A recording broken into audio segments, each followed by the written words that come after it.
Bien, hermanos, pues vamos a pasar a la predicación de la palabra del Señor. Continuamos con nuestra serie de sermones sobre el libro del Apocalipsis. Hemos leído, nuestro hermano Ángel más bien ha leído, y todos con él, Apocalipsis capítulo 20. Hoy vamos a estar, como ya veis, en los versículos del 1 al 3. Vamos a leerlo juntos. Apocalipsis capítulo 20, versículos del 1 al 3, que es la primera sección de este sermón, de este pasaje, perdón. Y dice así la palabra del Señor. Apocalipsis 20, del 1 al 3. Vi a un ángel que descendía del cielo con la llave del abismo y una gran cadena en la mano, y prendió al dragón, la serpiente antigua, que es el diablo y Satanás, y lo ató por 1000 años, y lo arrojó al abismo, y lo encerró, y puso su sello sobre él, para que no engañase más a las naciones, hasta que fuesen cumplidos 1000 años. Y después de esto debe ser desatado por un poco de tiempo. Hasta aquí la palabra del Señor, y su iglesia responde, amén. Señor, te rogamos que tú nos hables en esta mañana por medio de tu palabra. Que tú aclares nuestras mentes y corazones, que quites toda carga, todo peso, toda ansiedad y preocupación, que quites todo prejuicio y que nos des el escuchar tu palabra. Que sea ella la que limpie cualquier error, cualquier desviación, cualquier malentendido en cuanto a ella. Porque es tu palabra, tú la has inspirado y tú nos hablas por medio de ella. Te lo pedimos en el nombre de Jesús. Amén. Amén. Bien. Existen muchísimas diferencias entre diferentes denominaciones cristianas en relación a cuestiones que vamos a decir no esenciales. Son notables, por ejemplo, dentro de la tradición reformada, las diferencias entre quienes practican el bautismo infantil, los llamados paidobautistas, y quienes ministramos, los credobautistas, el bautismo únicamente tras una profesión de fe. Luego hay otras distinciones. Una que sostiene la forma congregacional guiada por pastores de gobernarse en la iglesia, que es la que tenemos las iglesias bautistas, y otros que practican el presbiterianismo. ¿Qué es esto? El gobierno de presbíteros, es decir, el gobierno de ancianos, no de personas necesariamente mayores, sino de pastores, de ancianos. ¿Bien? Claro, cuando digo que estas diferencias son no esenciales, no quiero decir que no tengan importancia, ¿de acuerdo? No decimos, bueno, da igual. No, tiene mucha importancia. Pero cuando digo que no son esenciales, quiero decir que se trata de posturas en las que los cristianos podemos hasta cierto punto discrepar y aún así reconocernos mutuamente como verdaderos cristianos. ¿Bien? Cuando llegamos a la escatología, es decir, aclaro, escatología, doctrina de las últimas cosas o de los últimos tiempos, los cristianos que creemos en la Biblia como única autoridad espiritual también sostenemos diferentes interpretaciones acerca de, en concreto, los 1000 años mencionados en Apocalipsis capítulo 20, versículos del 1 al 9. Aunque existen innumerables matices, ¿bien?, podemos identificar al menos 3 posturas principales con relación al milenio, o a cómo se entiende el milenio de Cristo.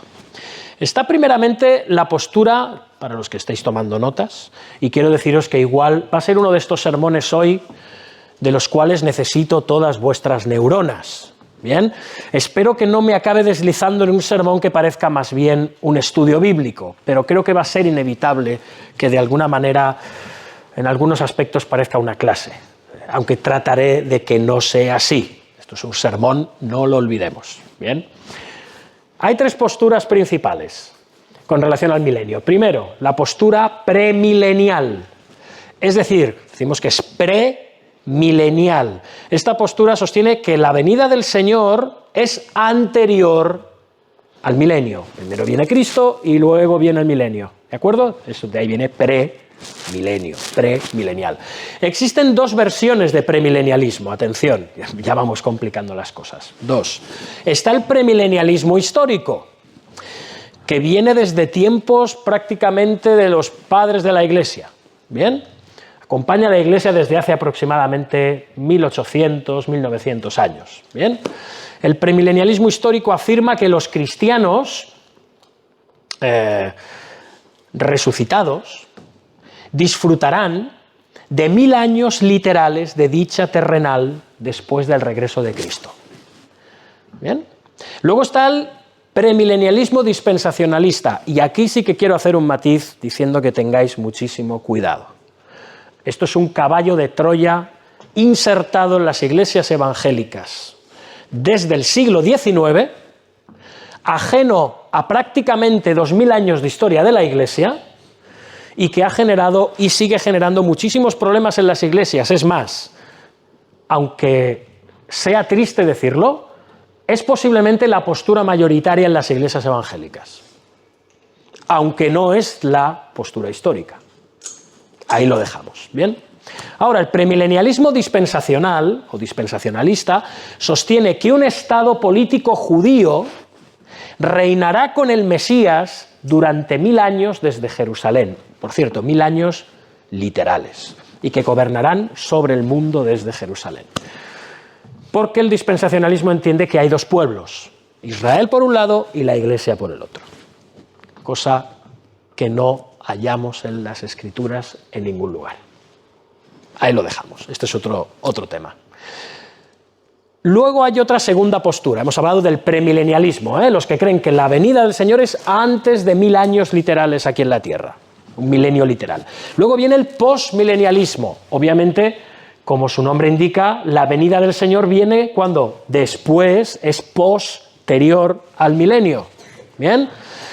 Ellos entienden que Cristo regresa después de estos 1000 años, y en términos generales, los postmilenialistas, que es una postura bastante minoritaria cada vez más, consideran que los 1000 años representan un periodo simbólico hacia el final de la era del Evangelio, cuando la Iglesia haya vencido sobre todas las demás religiones del mundo y experimentemos una especie de era dorada de cristianismo sobre la tierra, en que la Iglesia ha vencido y el cristianismo predomina. Y entonces viene el Señor. Así lo entienden ellos. ¿Bien?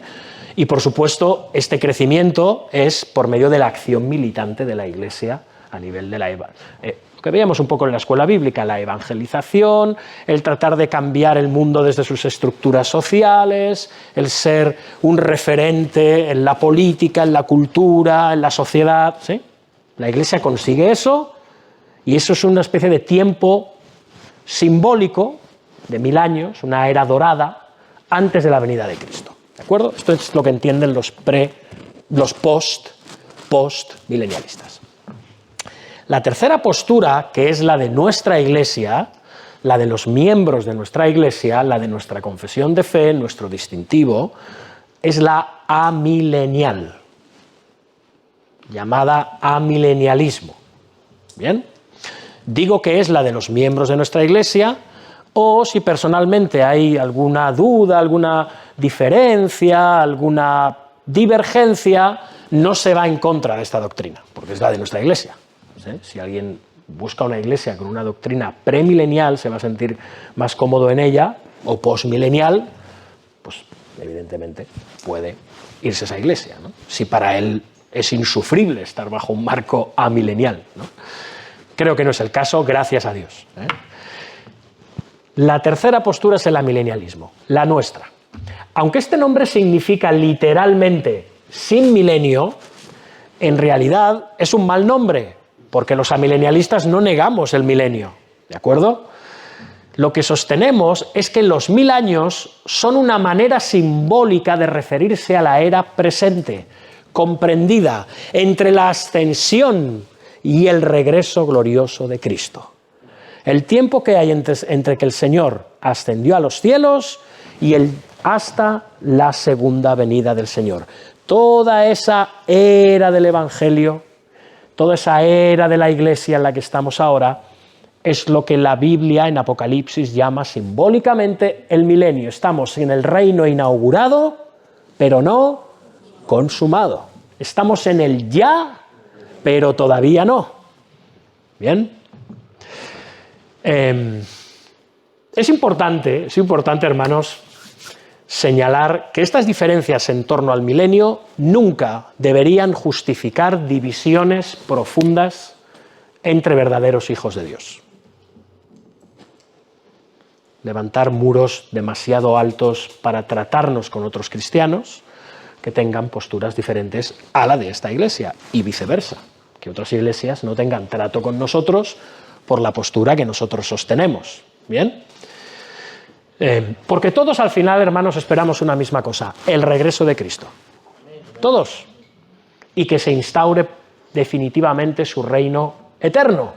Y aquí todos los verdaderos creyentes, todos los cristianos nos vamos a dar la mano. Vamos a decir un rotundo amén. De todas formas, estos asuntos en cuestión son relevantes. La enseñanza de estos versículos de Apocalipsis 20, tan discutidos y controvertidos, merecen atención cuidadosa, porque según el entendimiento que tengamos de ellos, nuestra vida cristiana va a ser de una manera o de otra, va a tener un énfasis u otro.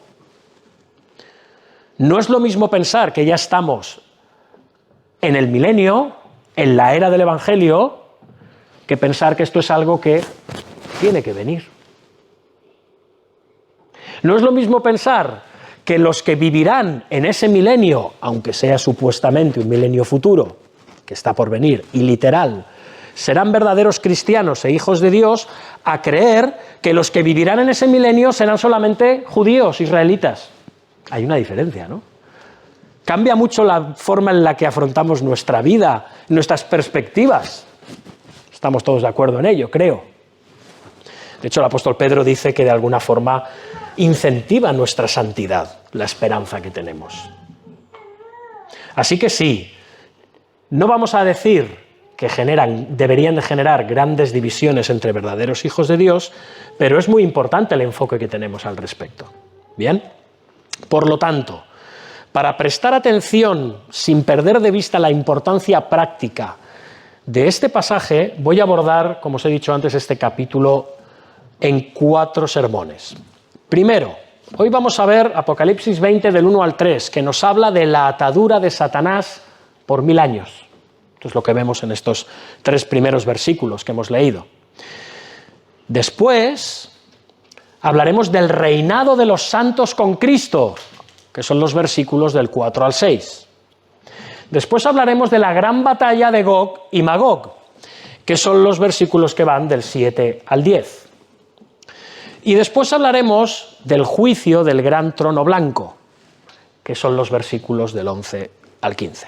¿Sí? Bueno, 4 sermones. Y creo que poco a poco, a medida que avancemos en estas semanas, iremos cada vez teniendo una idea más clara en cuanto a este milenio. Dicho esto, vamos a estudiar más profundamente, si cabe, el argumento premilenial. ¿De acuerdo? Es importante. Y después ya pasaremos al argumento amilenial, que es el que sostiene nuestra Iglesia. Para abordar el contenido de Apocalipsis 20, no solo de estos primeros 3 versículos, creo que tenemos que llegar a una serie de conclusiones acerca de la naturaleza y del momento específico de los 1000 años. De hecho, no sé si os habéis fijado en la lectura que ha hecho nuestro hermano Ángel, pero el milenio, estos 1000 años, se mencionan 6 veces en este capítulo, en los versículos que van del 1 al 9, lo cual reviste importancia. Se está haciendo un énfasis claro, un hincapié claro en este periodo de tiempo, 1000 años. ¿Bien?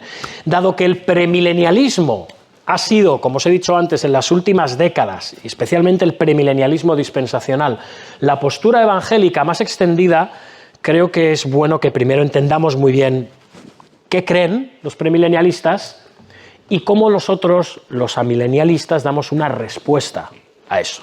Bien.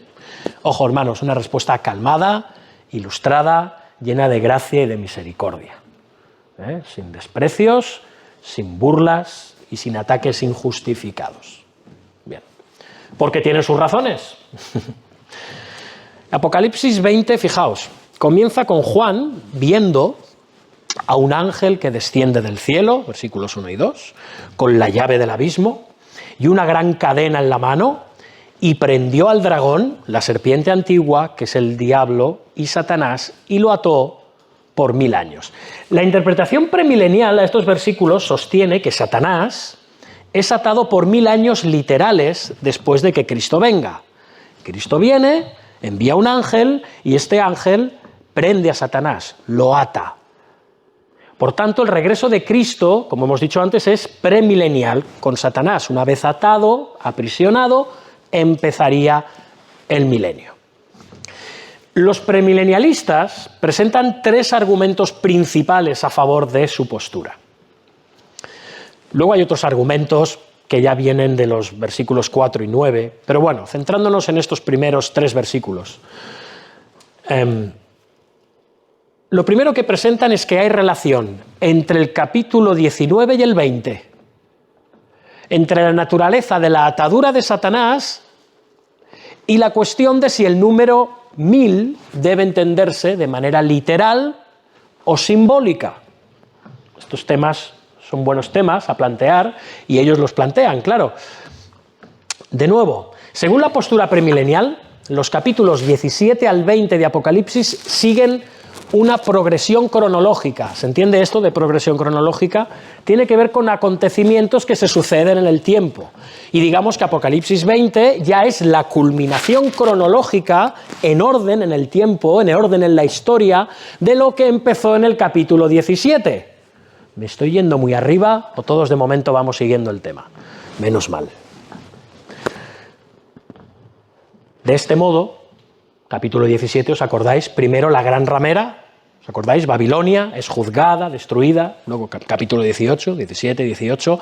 Después la bestia y el falso profeta son derrotados cuando Cristo regresa, capítulo 19, ¿sí? ¿Recordáis? Y a continuación comienzan los 1000 años descritos en el capítulo 20, así lo entienden ellos, ¿veis? Primero Babilonia, luego la bestia y el falso profeta, luego Satanás y empiezan los 1000 años. Este es el orden que ellos ven dentro de Apocalipsis. Tras ese periodo milenial de bendición terrenal, parece que se producirá una breve crisis tras esos 1000 años, porque Satanás será soltado de nuevo, y al concluir el capítulo 20, en medio de todo ese caos que genera Satanás al ser soltado de nuevo, viene el juicio final. ¿Sí? Este es el orden más o menos que ven ellos. Bien. Hay otro segundo argumento de parte de los premilenialistas, y este sostiene que el número 1000 tiene que interpretarse como un periodo literal de la historia, o sea, 1000 años, o sea, 10 siglos. Esto, ellos afirman, impide identificarlo con la era de la Iglesia. ¿Por qué? Porque la Iglesia lleva más de 1000 años. Ya hace más de 1000 años que el Señor vino, murió, resucitó y ascendió a los cielos. Ya vamos para 2000 prácticamente. Por lo tanto, esos 1000 años tienen que ser otra cosa. Como los interpretamos literalmente, no podemos decir que son 1000 años de era de la Iglesia. Vemos la lógica del argumento, ¿no? La tiene, hasta cierto punto la tiene. El tercer argumento se centra en el lenguaje utilizado para describir la atadura de Satanás. Fijaos, versículos 1 y 2 de Apocalipsis 20. Espero que tengáis vuestras Biblias delante, porque si no, va a ser difícil. Un ángel que desciende del cielo con una gran cadena, ¿qué hace? Prende al dragón y lo ata por 1000 años. Según esta interpretación, el pasaje exige algo, una cesación completa de la actividad de Satanás en la esfera terrenal. Si Satanás es prendido, no puede estar obrando en el mundo. No podemos sentir los efectos de Satanás y de sus designios. ¿Bien? Claro, difícilmente puede sostenerse eso actualmente, ¿no? De hecho, la Biblia atribuye amplísima actividad satánica, persecución y poder a Satanás durante todo el tiempo presente, ¿no? Por tanto, según los premilenialistas, los 1000 años de la atadura de Satanás deben de ser consecuencia del regreso de Cristo, desde el cielo. Y tienen que tener lugar después de que Satanás sea atado, para que no sintamos la influencia satánica en el mundo. ¿Se entiende también la lógica del argumento que presentan? Creo que es comprensible. ¿Cómo me puedes decir que Satanás ha sido atado? ¿Estás de broma? ¿Estamos de broma? Con las cosas que están ocurriendo en el mundo y dices que Satanás ha sido atado, pero echa un vistazo a las noticias, echa un vistazo a este mundo, echa un vistazo a esta sociedad. No es creíble decir que Satanás está atado. Bueno, basándose en estos argumentos, la supuesta cronología lineal de Apocalipsis 19 y 20, la interpretación literal del número 1000 y la idea de la atadura absoluta de Satanás, ¿qué esperan los premilenialistas? Pues una edad dorada sobre la tierra que vendrá tras el milenio, tras la llegada de Cristo, tras la segunda venida de Cristo. Espero que esto haya quedado claro. De hecho, los premilenialistas creen que los cristianos, los creyentes, que habrán recibido cuerpos nuevos, libres de pecado, libres de maldición, regresarán con Cristo a la tierra y reinarán con Él. Y debido al gobierno de Cristo y de la Iglesia sobre el mundo, ellos creen que gran parte, aunque no la totalidad, de la maldición asociada con el pecado, injusticia, violencia, enfermedad, dolor y muerte, serán radicalmente contenidos. Fijaos qué interesante. Bajo el reinado de Cristo en la Iglesia, en esos supuestos 1000 años literales, algo de maldad habrá, algo de pecado habrá, pero muy contenido. ¿Sí? Y ellos esperan que cuando Satanás sea soltado tras esos 1000 años, él avive las ascuas de esos pequeños rescoldos que aún quedan en la tierra de pecado, de maldad y de injusticia. ¿Vemos el argumento? Bien. Si alguien tiene dudas, creo que haréis muy bien después de volver a escuchar el sermón cuando esté grabado, y si no, también me podéis preguntar personalmente y os aclaro algunos aspectos. Bien. Ahora, llegados aquí, ¿qué decimos a todo esto los amilenialistas? ¿Qué responde la postura amilenial? Bueno, mi opinión, sin querer ponerme ningún tipo de medalla, porque el mérito no es mío, amilenialistas hay miles, millones, han habido. De hecho, el amilenialismo convive en el cristianismo desde los primeros siglos de la Iglesia. Ya los primeros padres de la Iglesia, los discípulos de los apóstoles, eran en sus declaraciones, sin declararse amileniales, porque el concepto de amilenialismo es muy posterior, es una etiqueta teológica, ya hablaban como amilenialistas. Ya era algo que convivía dentro de la Iglesia cristiana primitiva. Por tanto, no podemos decir que es un entendimiento nuevo. Y entendemos que si vivía dentro de la Iglesia cristiana primitiva, especialmente incluso en los escritos de los discípulos de los apóstoles más cercanos, aun cuando estos habían muerto, los apóstoles, es que los apóstoles les enseñaron esta forma de entender, evidentemente, la doctrina de las últimas cosas. La postura milenial, hermanos, enseña que los 1000 años de Apocalipsis 20 constituyen una descripción simbólica de toda la era de la Iglesia, dure esta era de la Iglesia lo que dure. 1000, 2000, 3000, 4000 o 5000 años. ¿Bien?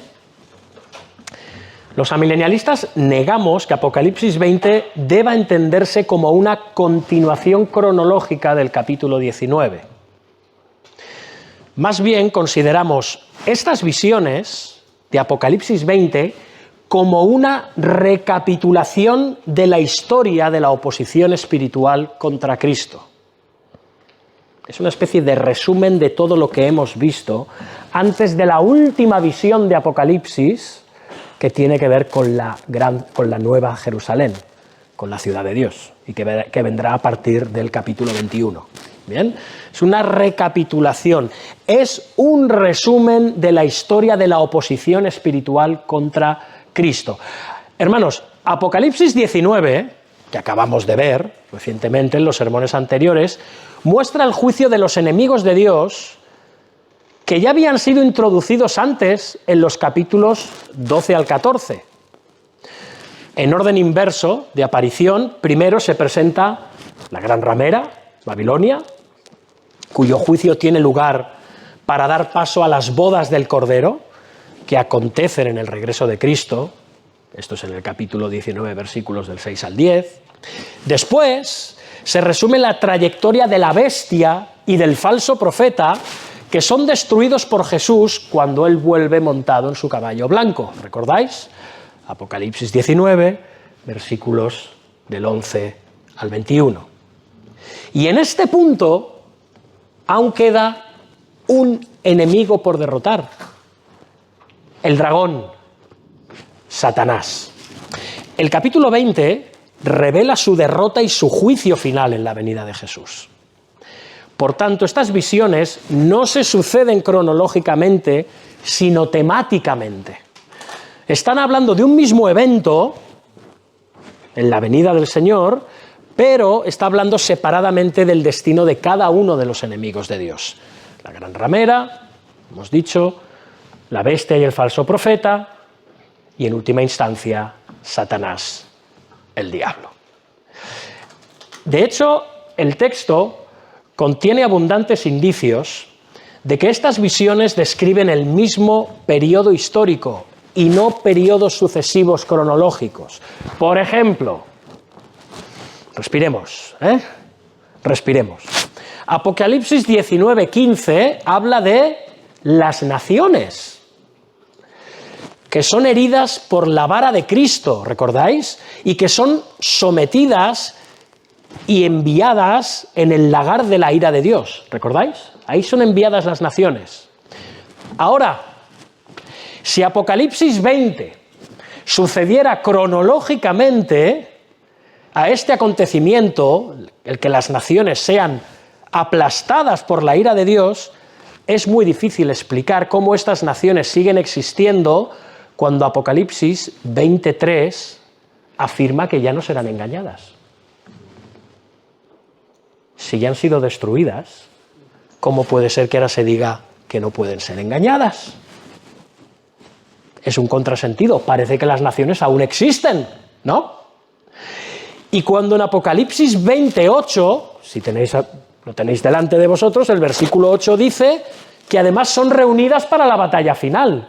Pero vamos a ver, en el capítulo 19 no han sido destruidas. ¿Cómo es que ahora de repente pueden ser engañadas y pueden ser de nuevo reunidas para la batalla final? Además, la batalla que se describe en Apocalipsis 20 del 7 al 10 es claramente la misma que aparece en Apocalipsis 19. ¿Por qué decimos esto? Porque en ambos casos, en Apocalipsis 19 y en Apocalipsis 20, a las naciones se las reúne al final de la historia, ¿para qué? Para guerrear contra el Señor y sus santos, para ser destruidas por el fuego de la venida de Cristo. Se dice lo mismo en los dos capítulos, en el 19 y en el 20.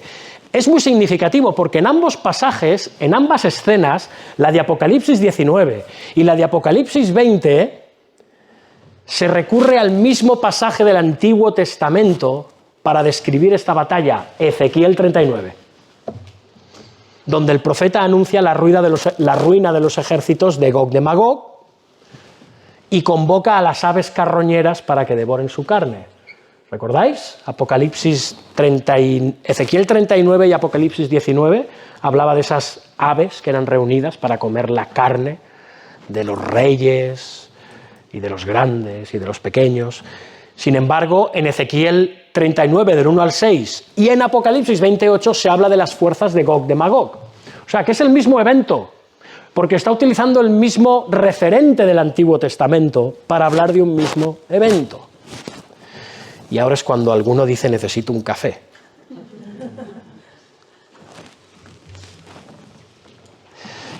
Y puesto que los capítulos 19 y 20 ofrecen visiones complementarias del mismo acontecimiento, el capítulo 20 no sigue cronológicamente al 19 y su visión del milenio no es posterior al regreso de Jesús en su caballo blanco, sino anterior a él.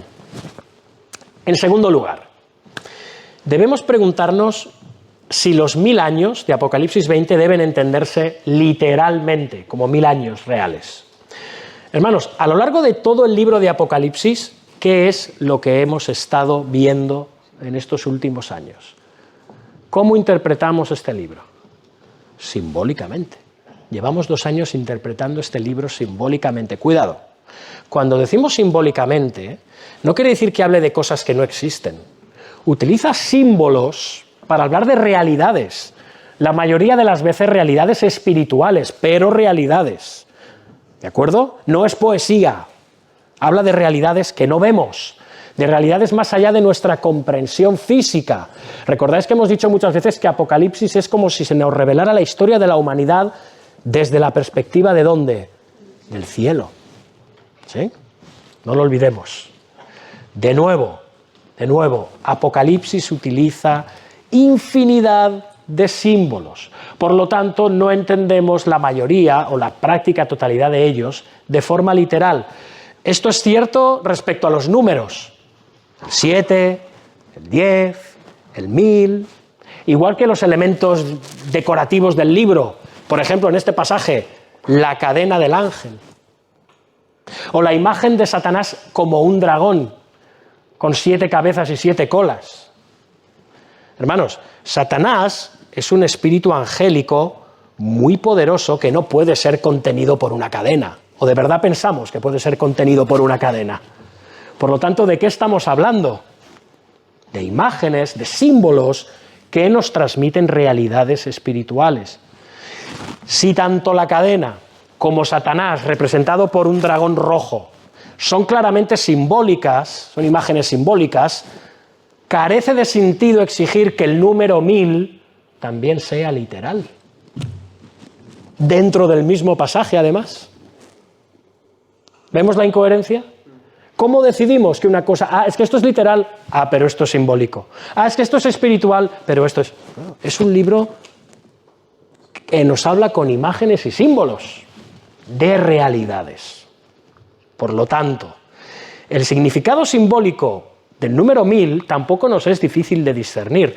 En varios momentos en las Escrituras se menciona el 1000 de forma descriptiva, de forma, vamos a decir, metafórica, cuando se dice que para Dios 1000 años son como un día y 1000 días son y un día son como 1000 años. Hablando de la atemporalidad de Dios, que Él no se ve sujeto como nosotros al tiempo. Bien, entendemos esto. De nuevo, no tiene que costarnos discernir en absoluto la naturaleza de los 1000 años. Los 1000 años representan un periodo largo de tiempo, pero ojo, determinado. Nos habla más bien de la calidad que de la cantidad. Por supuesto que hay un periodo de tiempo estipulado por Dios entre su primera venida y ascensión a los cielos y su segunda venida en gloria. Claro que el Señor sabe el tiempo. Él lo sabe. Nosotros no. Por lo tanto, denota calidad. Además, 1000, podemos decir que es el cubo perfecto de 10. Estamos hablando de 10 elevado a la tercera potencia. ¿Sí? ¿Entendemos? Expresa plenitud completa. Ya hemos visto muchas veces lo que simboliza el número 10 en Apocalipsis, que es la plenitud en cuanto a los asuntos de este mundo. Bueno, pues aquí tenemos el 1000, que es 10 al cubo. De alguna forma es un tiempo prolongado, pero definido, en el que ocurre algo, hermanos. Obra el Evangelio. La obra del Evangelio alcanza todo su cumplimiento entre la primera y la segunda venida del Señor. De hecho, el argumento premilenial de los premileniaristas, más relevante, que tiene que ver con la propia atadura de Satanás, está en Apocalipsis 20 del 1 al 3. En este punto, los posmilenialistas coinciden con los premilenialistas al afirmar que esta atadura no puede simbolizar toda la era de la Iglesia, porque según ellos, esto implica una restricción total de la actividad de Satanás, algo que evidentemente no vemos, ¿no? Ya lo hemos dicho al principio. Por eso los posmilenialistas sitúan los 1000 años en una especie de edad dorada de victoria total al final de la era de la Iglesia, en lugar de identificarlo con la era presente. Porque claro, si Satanás está obrando, no podemos estar en ese supuesto milenio. Los amilenialistas respondemos que esta atadura describe con total precisión toda la era del Evangelio, mostrando los resultados espirituales de la primera venida de Cristo con su muerte victoriosa, su resurrección y su ascensión. Hermanos, hasta que Cristo regrese, estamos viendo los efectos de la victoria de Cristo en la cruz, en su resurrección y en su ascensión a los cielos. Y eso tiene un nombre: la Iglesia. Un tiempo en el que Dios, mediante la Iglesia y sus ángeles, está segando de todas las naciones su cosecha. Está recogiendo, por medio de la predicación del Evangelio y el avance de su reino, a los escogidos, a nosotros. Así que, a menudo los cristianos, ¿sabéis lo que nos pasa, hermanos? Que no percibimos lo revolucionaria, permitidme usar la expresión, lo revolucionaria que fue la primera venida de Jesús. Lo olvidamos. Hermanos, en tiempos del Antiguo Testamento, Dios llamó a Abraham de Ur de los Caldeos y lo llevó a la salvación en la tierra prometida. Después esa misma salvación vino a través de una familia y después de una nación, la nación de Israel. La extensión del Evangelio a todas las naciones fue prometida ya en Abraham. Mediante ti y tu simiente serán benditas todas las naciones. Fue prometida, pero no fue vista.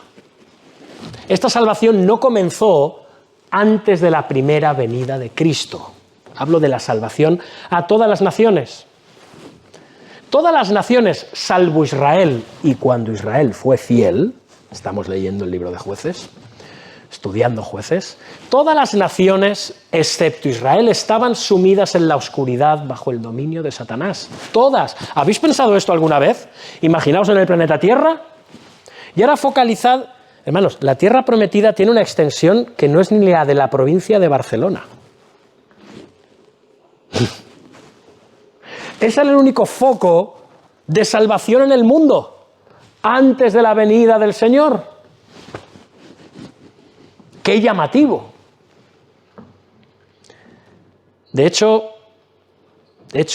como dijo el apóstol Pablo en Hechos 14, en edades pasadas, Él ha dejado a todas las gentes andar en sus propios caminos. ¿Recordáis? A todas las naciones andar en sus propios caminos. Pero con la venida de Cristo, como dice el Evangelio de Juan, aquella luz verdadera que alumbra a todo hombre, venía a este mundo. Así que la era del Evangelio ha presenciado la poderosísima expansión de la salvación a todos los continentes, a todas las naciones, tierras que antes estaban dominadas por Satanás en ceguera espiritual, en maldad. De hecho, la historia de la expansión misionera de los últimos 2000 años, vamos a decir, durante el milenio de Cristo, encaja exactamente con los efectos de la atadura de Satanás. Así que la pregunta sigue en el aire. ¿Cómo puede decirse entonces que Satanás está atado en la era presente? ¿Cómo? Si ahora nos pregunta un premilenialista, dice, pero entonces, si está atado, pero mira cómo está el mundo, ¿cómo dices que está atado? ¿Qué quieres decir con que Satanás ahora está atado? Bueno, hay dos respuestas a esa pregunta, espero que las estés tomando nota.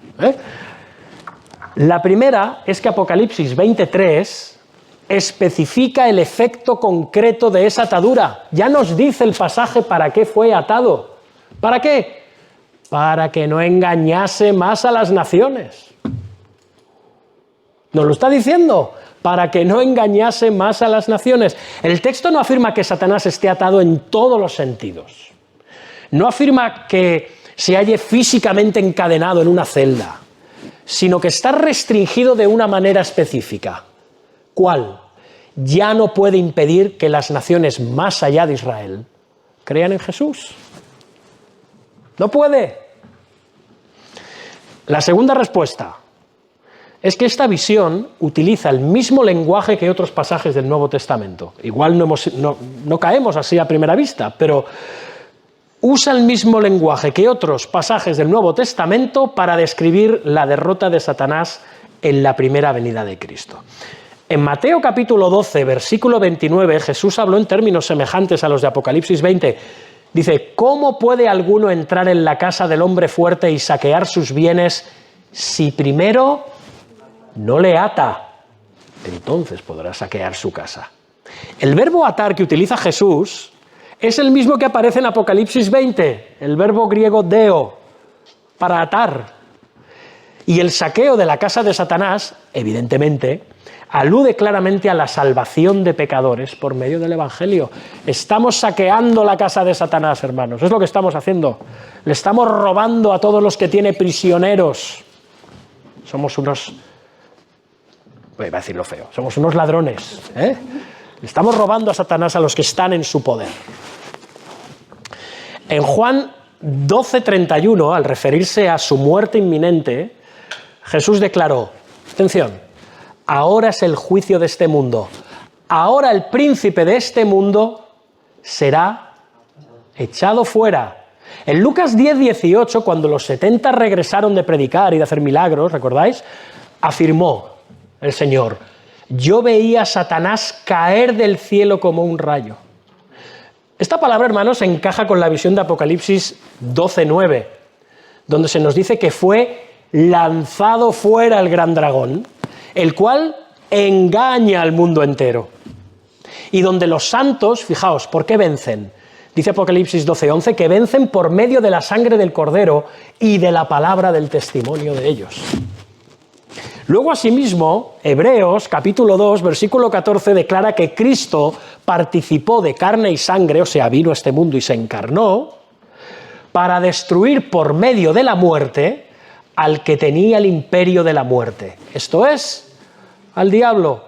Y Pablo afirma que en la cruz, nuestro Señor Jesucristo despojó a los principados y a las potestades y los exhibió públicamente, triunfando sobre ellos. ¿Dónde? En la cruz. Todo este lenguaje, si os dais cuenta, describe el despojo del poder de Satanás mediante la muerte y resurrección de Jesús. Así como la concesión de autoridad de Jesús en su ascensión. ¿Para qué? Para que el Evangelio avance por medio de la predicación de la Iglesia. Hermanos, nada de estas declaraciones niega la actividad continuada de Satanás en la era presente. Para nada. El Nuevo Testamento nos dice, el Dios de este siglo cegó el entendimiento de los incrédulos. También se nos dice que anda como león rugiente buscando a quien devorar. Se nos dice que opera en los hijos de la desobediencia. Dice que los gobernadores de las primeras de este siglo, huestes espirituales de maldad, son dirigidas por Satanás en su guerra contra la Iglesia. Hermanos, Satanás sigue siendo terriblemente activo. Sin embargo, en lo que respecta a la obra misionera y al testimonio de la Iglesia entre las naciones, se le describe como echado fuera. Patada. Y además se le ve caer. Y además es lanzado fuera. Y además es destruido. Y además es despojado. Y además es atado. Todos estos términos armonizan con el lenguaje de Apocalipsis 20 del 1 al 3 y los asociamos con la primera venida de nuestro Señor Jesucristo, lo cual implica una restricción real de Satanás en relación con la obra misionera y la expansión del testimonio del Evangelio entre todas las naciones. De eso hablamos. A la luz de toda esta me voy a permitir decir, abrumadora evidencia.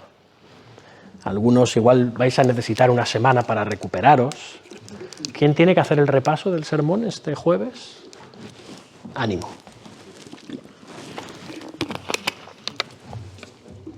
A la luz de toda esta evidencia, y evidencia bíblica, veis que no estoy hablando de cosas estrambóticas, creo que estoy explicando con la Biblia lo que dice la Biblia, que es lo que nos interesa al final. Un estudio cuidadoso de la atadura de Satanás nos revela que los 1000 años describen simbólicamente la era de la Iglesia como el tiempo de expansión del Evangelio en toda la tierra. Y esto evidentemente respalda la postura amilenial frente al premilenialismo, que sitúa esta realidad en un reinado terrenal posterior a la venida de Cristo, y también frente al posmileniarismo, que entiende que Satanás solo queda atado al final de la era de la Iglesia. Hermanos, desde la ascensión de Jesús, Satanás no ha podido detener el avance del Evangelio de salvación. Ha sido atado, ha quedado sin autoridad espiritual para impedir a las naciones del mundo a lo largo del planeta que éstas reciban el Evangelio. La visión de Apocalipsis 20, fijaos, que comienza con Juan viendo a un ángel que descendía del cielo con la llave del abismo, con una gran cadena en la mano, y prendió al dragón. En el capítulo 9 ya vimos el abismo como morada de espíritus malignos, ¿recordáis? En aquella ocasión fue abierto, ¿recordáis? Que salía como un gran humo y de allí salieron langostas. Fue abierto por un ángel, ¿para qué? Para permitir calamidades, para permitir plagas sobre la tierra. Ahora, en cambio, Satanás es encerrado simbólicamente en el abismo. El ángel, de alguna forma, dice que trae una cadena esa cadena es una cosa que Satanás no puede romper, junto con la llave que cierra la prisión. De modo que lo que quiere decir esto es que el diablo es limitado, es encerrado, es sellado. No puede ejercer autoridad espiritual sobre el pueblo escogido de Dios. Y esta visión también muestra otra cosa: el control completo y soberano que ejerce Dios sobre Satanás. Hermanos, el plan de Dios debe cumplirse. No es algo que penda de un hilo, no es algo delicado que nosotros podamos estropear ni mangonear. Dios ha determinado que se cumpla su plan de salvación a sus escogidos, y para ello el enemigo espiritual, Satanás, es puesto bajo restricción. Fijaos qué interesante, la verdad es que tiene tanta miga estos 3 versículos. ¿Os dais cuenta que en este pasaje se dan 4 títulos para el enemigo? ¿Os habéis fijado? Cada uno de los cuales explica por qué debe ser restringido durante la era del Evangelio. Los títulos que vemos aquí para Satanás nos dicen por qué tiene que ser limitado. Primero se dice que es el dragón. El dragón en el capítulo 12 de Apocalipsis, ¿recordáis qué intentó hacer? Destruir al Mesías y después procurar destruir a la Iglesia. ¿Os acordáis? Capítulo 12. Después se dice que es la serpiente antigua, es la serpiente de Génesis 3, que logró engañar a nuestros primeros padres, Adán y Eva, para que pecaran y para continuar engañando a las naciones. Si no se le hubiese prendido, él continuaría haciendo esto. Después se nos dice que es el diablo. La palabra griega diaboloi quiere decir engañador, mentiroso. Es lo que es. Es nuestro gran adversario, es el gran engañador. Y luego se dice que es Satanás, quien los acusaba delante de nuestro Dios día y noche. ¿Recordáis Apocalipsis 12? Hermanos, estos nombres no solo resumen las acusaciones contra quién es este ángel caído, sino que demuestran por qué debe ser atado. Nos está diciendo el texto por qué debe ser atado. Y esta atadura, hermanos, sin embargo, ya echamos un poco el freno, no es permanente, por si alguien lo pensaba. Después de los 1000 años, debe ser desatado por poco tiempo. Y esta afirmación también concuerda con la enseñanza general del Antiguo Testamento y confirma que los 1000 años describen la era de la Iglesia. Pablo escribió que antes del regreso de Cristo, esto es en 2 Tesalonicenses 2, vendrá la apostasía y se manifestará el hombre de pecado. Esto describe a la bestia que el dragón convoca desde el mar, en Apocalipsis 13:1, la cual desata una persecución mundial contra los cristianos y reúne las naciones para la gran batalla final de Armagedón. Pablo deja claro que este tiempo final de gran tribulación será caracterizado por el engaño del inicuo y que tendrá lugar al final de la era del Evangelio, justo antes del regreso de Cristo. Esto corresponde a ese poco tiempo posterior a los 1000 años, cuando Satanás es desatado para engañar brevemente a las naciones antes de la batalla final. Hermanos, desde esta perspectiva, los cristianos miramos al pasado y sabemos que en la primera venida de Cristo el diablo fue derrotado y que su autoridad fue limitada. Pero también miramos al futuro, o deberíamos de mirar al futuro, y sabemos que por un poco de tiempo Satanás será soltado y volverá a engañar a las naciones y a perseguir a la Iglesia de manera global. Eso es lo que esperamos. Pero lo más importante es que comprendamos, más allá de lo pasado y de lo venidero, el momento actual. Y aquí es donde creo que tenemos que empezar a aterrizar todo esto.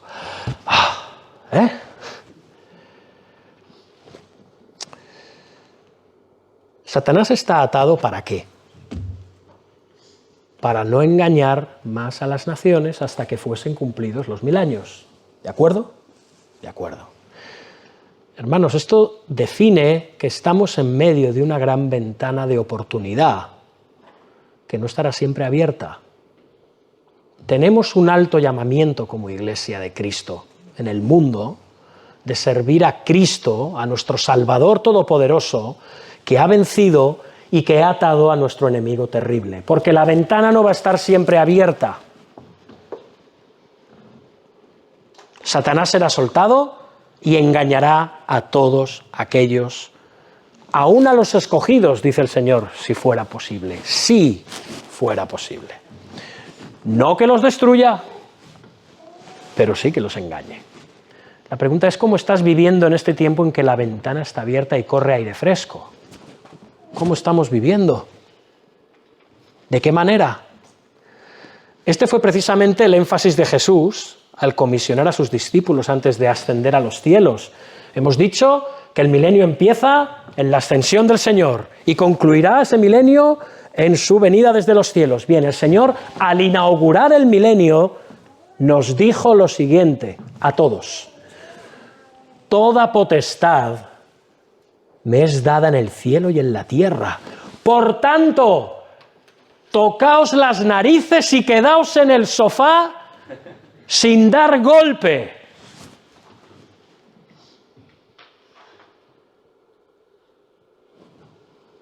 No dice eso. Toda autoridad me es dada en el cielo y en la tierra. Por tanto, id y haced discípulos de gente de todas las naciones. Ahora podéis. Satanás ha sido atado. Toda autoridad me ha sido dada. Soy el reino se ha inaugurado. No hay restricción ni en Jerusalén, ni en Judea, ni en Samaria, ni hasta lo último de la tierra. Id y haced discípulos de gente de todas las naciones, porque el enemigo ya no puede detener la obra de salvación, bautizándolos en el nombre del Padre y del Hijo y del Espíritu Santo, enseñándoles a que guarden todas las cosas que os he mandado. Y he aquí yo estoy con vosotros todos los días hasta el fin del mundo, hasta que regrese, hasta el fin del milenio, hasta el fin de la era de la gracia y del Evangelio, hasta que Satanás sea soltado.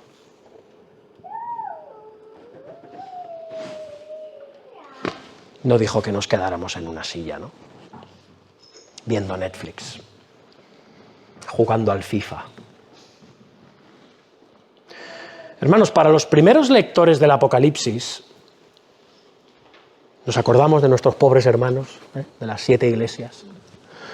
Estas pequeñitas iglesias de Asia Menor, algunas perseguidas, otras tentadas a acomodarse a este mundo.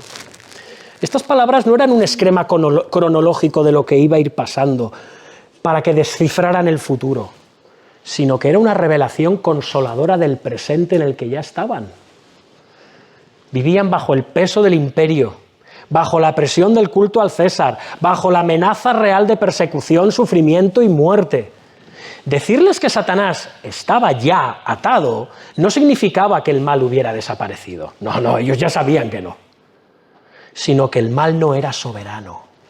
Dios es soberano. Dios reina. Toda potestad me ha sido dada. Cristo es rey. El Evangelio no estaba a merced de Roma, ni de los poderes malignos espirituales, ni de la violencia de los hombres. Y eso les daba estabilidad, esperanza, les daba valentía. Además, esta visión corregía la apariencia de las cosas en las que se encontraban los primeros cristianos. A sus ojos, hermanos, Roma parecía invencible, obviamente que lo parecía. Y la iglesia parecía pequeñita, frágil, insignificante. Pero desde el cielo la realidad era otra. El enemigo estaba limitado. El Cordero gobernaba. Ha vencido. El Cordero Redentor ha vencido. La iglesia, hermanos, aún hoy en día, entonces especialmente, pero incluso hoy en día puede parecer marginal. El mal puede parecer dominante. La verdad parece que retrocede y no la vemos por ningún sitio. Sin embargo, Cristo reina ahora y el enemigo tiene límites fijados por Dios. No puede ir mucho más lejos. Y esta convicción no nos tiene que llevar al triunfalismo, ni tampoco a la ingenuidad, vamos a decirlo claramente, sino a una perseverancia tranquila. Permíteme la expresión. A una perseverancia perseverante. Como aparece 7 veces en Apocalipsis esa paciencia, ¿recordáis? Qué casualidad que aparezca 7 veces, que literalmente es esa paciencia perseverante. Así es como tenemos que vivir en el milenio, entre la primera y la segunda venida del Señor, en esta era del Evangelio y de la Iglesia. Una perseverancia tranquila, fidelidad constante, una confianza profunda en que la historia, aún lo que vemos en las noticias ahora mismo, no está fuera de control. Relajémonos. Está en manos del Cordero lo que está pasando en este mundo. Nunca ha dejado de estar en manos de aquel que ha dicho toda potestad. ¿Sabéis lo que quiere decir todo en griego? Todo. Toda potestad, toda autoridad me ha sido dada. En el cielo y en la tierra. Concluimos, hermanos. Dado que el propósito de la Biblia atribuye a la era presente, a la era en la que estamos, este tiempo de oportunidad, y teniendo en cuenta la comisión que Jesús nos ha dado como iglesia, no debería resultar que los mayores, permitidme que lo entrecomille, héroes del cristianismo hayan sido aquellos que han proclamado el Evangelio con mayor valentía, ¿no? La iglesia primitiva vio a los apóstoles llevar las buenas nuevas desde Jerusalén hasta Roma. Y tras la muerte del último apóstol, Juan, escritor del Apocalipsis, continuaron la obra. En los siglos posteriores, el testimonio cristiano, fortalecido desde el cielo y hecho posible por la atadura de Satanás, asombró a las naciones al conquistar el cristianismo todo rincón del Imperio Romano. Misioneros como Bonifacio, Patricio, Columba, llevaron el Evangelio hasta tierras e islas lejanas, tierras bárbaras del norte, hasta que Europa llegó a conocerse como la cristiandad. Cuando la luz del Evangelio resplandeció en la Reforma protestante, los seguidores de hombres como Lutero y Calvino, pero otros muchos, difundieron la salvación por gracia en todas direcciones. Muchos de ellos sellaron su testimonio con la sangre o con el fuego de la hoguera. En la era moderna, más misiones llevaron el Evangelio a los lugares en los que no habían llegado. William Carey, Henry Martin, Hudson Taylor, William Barnes a lugares como la India, como China, David Livingstone en África, John Patton a las Nuevas Hébridas en el Pacífico. Las iglesias evangélicas han extendido el evangelio hasta los confines del mundo y posiblemente en todas las lenguas.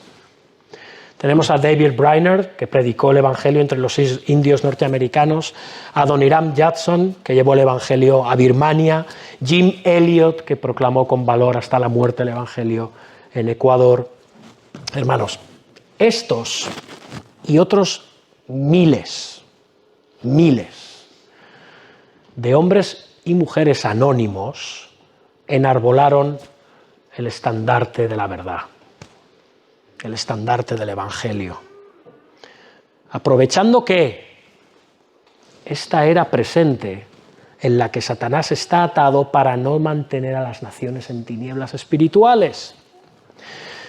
Esta era y esta oportunidad para el evangelio continuarán hasta que cada uno de los escogidos de Dios sea llamado a salvación por medio de la fe. Jesús declaró: y será predicado este evangelio del reino en todo el mundo para testimonio a todas las naciones, y entonces vendrá fin. Ahí concluirá el milenio y Satanás será soltado. Y después, este ser soltado, no olvidemos que será por poco tiempo. Será desatado para desencadenar la mayor rebelión, la mayor tribulación final y la mayor batalla que se haya vivido en el mundo jamás. Cristo regresará y el juicio pondrá término definitivo a esta era en la que estamos, al milenio. Y yo te voy a preguntar una cosa en esta mañana: ¿qué papel estás desempeñando tú en este gran avance histórico del evangelio? ¿O esto no tiene nada que ver con nosotros? No tiene nada que ver contigo ni conmigo. Esto solo nos sirve para decir: los amilenialistas tenemos la razón. El milenio no es literal, es simbólico. ¿Ves cómo tengo razón y te lo puedo demostrar con la Biblia? Permitidme, si este es el fin, olvidaos del sermón. ¿Qué papel estamos desempeñando como iglesia individualmente para el gran avance histórico del evangelio? Sí, algunos somos llamados a predicar desde el púlpito a tiempo completo. Otros son misioneros en otros lugares de la tierra. Quizá estos sean la punta de lanza, aparentemente, de la predicación del evangelio. Pero todos los cristianos estamos llamados a la obra del evangelio. Todos, en nuestra iglesia local y fuera de ella. ¿Qué hay de nosotros? ¿Qué hay de ti? ¿Estás comprometido de manera intencional con la gran comisión? ¿Mediante la oración? ¿La participación en la evangelización? ¿El sostenimiento generoso de la iglesia para la obra del evangelio y para las misiones? ¿Estás invitando a personas incrédulas a los cultos? ¿Es tu testimonio personal un faro de la gracia de Dios en la vida de una persona? Una gracia que viene por medio de ese evangelio. Si no es así, ¿para qué crees que existe este tiempo presente? ¿Para estar todo el día viendo reels de gatitos?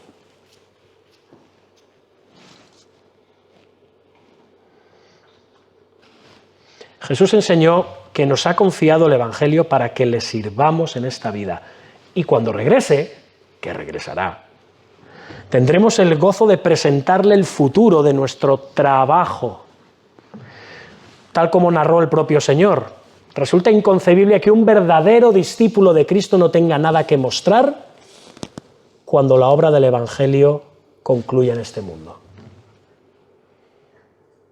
En respuesta a la obra de Dios en nosotros, y por medio de nosotros, a través de su palabra salvadora, durante esta era en la que Él mismo ha atado a Satanás para que no impida la extensión del evangelio, Jesús dirá a todo obrero fiel: bien, buen siervo. Después de todo lo que Jesús ha hecho por nosotros, muriendo por nuestros pecados, resucitando para nuestra justificación, después de todo lo que ha hecho por el evangelio en esta era presente, atando a Satanás mientras damos testimonio del don salvador que hay en Cristo, lo menos, y fijaos que digo lo menos que podemos hacer es entregarnos por completo a este evangelio. Y hasta que llegue el fin, hasta que llegue este fin, en la venida del Señor, y ya no haya más oportunidad de salvación para nadie. Esa es nuestra comisión. Eso es lo que debemos hacer en el milenio. Amén. Oramos. Padre Santo y Soberano, te alabamos porque tu Hijo Cristo reina ahora, sentado a tu diestra, con toda autoridad en el cielo y en la tierra. Gracias porque por su muerte y resurrección ha vencido al maligno, ha limitado su poder para que el Evangelio avance y las naciones no permanezcan para siempre en tinieblas. Señor, perdónanos por nuestra pasividad, por nuestro temor, por amar más nuestra comodidad que tu gloria. Señor, despierta en nosotros una santa urgencia. Haznos una iglesia que ora con fe, que da con generosidad, que habla de Cristo con valentía y ternura. Señor, úsanos en esta hora de la historia en la que estamos, que no desperdiciemos el tiempo en el que tú has abierto las puertas para la salvación. Danos fruto que permanezca. Y, Señor, guarda nuestros corazones firmes hasta el día en que Cristo regrese. Y cuando, oh Jesús, vengas en gloria, concédenos oír por pura gracia, bien, buen siervo. En el nombre poderoso de Jesús. Amén.